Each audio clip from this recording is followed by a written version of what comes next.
అందరికీ నమస్కారం. నా పేరు కోనపరెడ్డి లక్ష్మీకిరణ్. రీసెంట్‌గా రిలీజ్ అయిన పవన్ కళ్యాణ్ గారి సినిమా 'హరిహర వీరమల్లు' సినిమా చాలామంది చూసే ఉంటారు.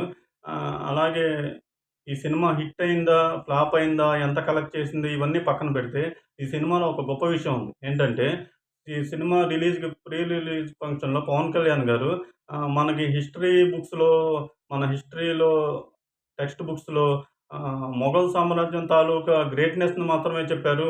వాళ్ళు చేసిన నెగటివిటీ ఎక్కడా చెప్పలేదు. అలాగే ఔరంగజేబ్ అనాయన వాళ్ళ సొంత తమ్ముడినే చంపేశాడు. అలాగే హిందువుగా బతకాలంటే టాక్స్ కట్టాలి. లేదంటే మతం మారిపో ఇలాంటి రూల్స్ అన్నీ తెచ్చారు అని ధైర్యంగా స్టేజ్ మీద చెప్పారు. అంటే ఒక పొలిటికల్ లీడర్ అయ్యుండి స్టేజ్ మీద అంత ఓపెన్‌గా చెప్పడం అంటే గొప్ప విషయమే కదా! ఎందుకంటే ఔరంగజేబుని సపోర్ట్ చేసేవాళ్ళు కూడా ఉంటారు. వాళ్ళ ఓట్లు పడవు కదా! జనరల్‌గా రాజకీయ నాయకులు పాము చావాలి, కర్ర విరగకూడదు అన్నట్టు మాట్లాడతారు. అంటే ఎవరిని సపోర్ట్ చేయకుండా, ఎవరిని నొప్పించకుండా మాట్లాడుతుంటారు. కానీ పవన్ కళ్యాణ్ గారు నిజాన్ని నిర్భయంగా ఉన్నదున్నట్టు అలా మాట్లాడారంటే మనం అప్రిషియేట్ చేయాలి కదా! అలాగే ఈ సినిమాలో స్టార్టింగ్‌లో మేము ఎవరిని ఉద్దేశించినది కాదు, ఎవరిని కించపరచడానికి కాదు అని వేశారు.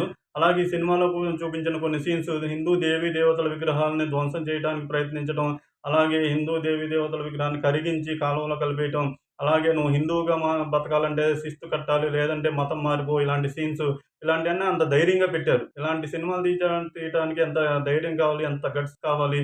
ఇలా ఎందుకు మాట్లాడుతున్నానంటే, మనం కూడా సమకాలీన సమాజంలో ఒక పార్టీలో ఉండి ఇప్పుడు ఎగ్జాంపుల్‌కి టీడీపీలో టీడీపీ కార్యకర్త ఉంటారు. వాళ్ళు టీడీపీలో ఏం తప్పు జరిగినా సరే వాళ్ళు సపోర్ట్ చేసేస్తూ ఉంటారు కదా! జనరల్‌గా. అంటే అలాగే వైసీపీ అయినా, జనసేన అయినా సరే. మా నాయకుడు ఈ ఒక్క విషయంలో చేసిన తప్పుని నేను ఖండిస్తున్నాను. ఇలా చేయడం తప్పు. కానీ మిగిలిన అన్ని విషయాల్లో నేను సపోర్ట్ చేస్తున్నాను అనేవాళ్ళు ఎంతమందుంటారు? అంటే తప్పు జరిగినా సరే గుడ్డిగా మనం అభిమానించే పార్టీగా మనం అభిమానించే నాయకుడిని గుడ్డిగా వాళ్ళనే ఫాలో అయిపోతూ ఉంటాం కదా!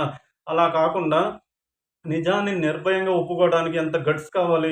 ఆ గట్స్‌తోనే ఈ సినిమా చూపించారు కదా! అలాగే పవన్ కళ్యాణ్ గారు ప్రీ రిలీజ్ ఈవెంట్‌లో అలా చూపించారు. ఒకసారి ఆలోచించండి ఈ సినిమాలో ఎంత గట్స్ ఉంటే అలా చూపిస్తారు. అంటే పొలిటికల్ లీడర్ అయ్యుండి. అలాగే మనం కూడా ఆహ్, సమకాలీన ప్రపంచంలో ఒక పార్టీని అభిమానించొచ్చు. కానీ ఆ పార్టీలో తప్పు జరిగితే తప్పు అని మనం ఎందుకు యాక్సెప్ట్ చేయలేకపోతున్నాం? అంత గట్స్ మనకెందుకు లేవు? మనం కూడా అందరిలాగా ఎందుకెళ్ళిపోతున్నాం? అలా కాకుండా ఒకవేళ తప్పు జరిగితే ఇది తప్పు అని ఖండించే ధైర్యం గాని, గట్స్ కానీ మనకెందుకు లేవు? ఒకసారి ఆలోచించండి. ఒకవేళ ఈ సినిమా మీలో ఎవరైనా చూడకపోతే చూడండి. లేదంటే ఓటీటీలో అయినా చూడండి. కానీ ఈ సినిమా తీయటానికి, అలా మాట్లాడడానికి చాలా గట్స్ కావాలని నేను అనుకుంటున్నాను. వాళ్ళని అప్రిషియేట్ చేయాలని అనుకుంటున్నాను. ఒకసారి ఆలోచించండి. మనకు కూడా ఆ గట్స్ ఎందుకు లేవు? మన పార్టీ నాయకులు, మనం అభిమానించిన నాయకులు తప్పు చేసినా, ఈళ్ళు ఈ విషయంలో చేసింది తప్పు అని ఒప్పుకునే గట్స్ మనకెందుకు లేవు? ఒకసారి ఆలోచించండి అందరూ. అందరికి నమస్కారం.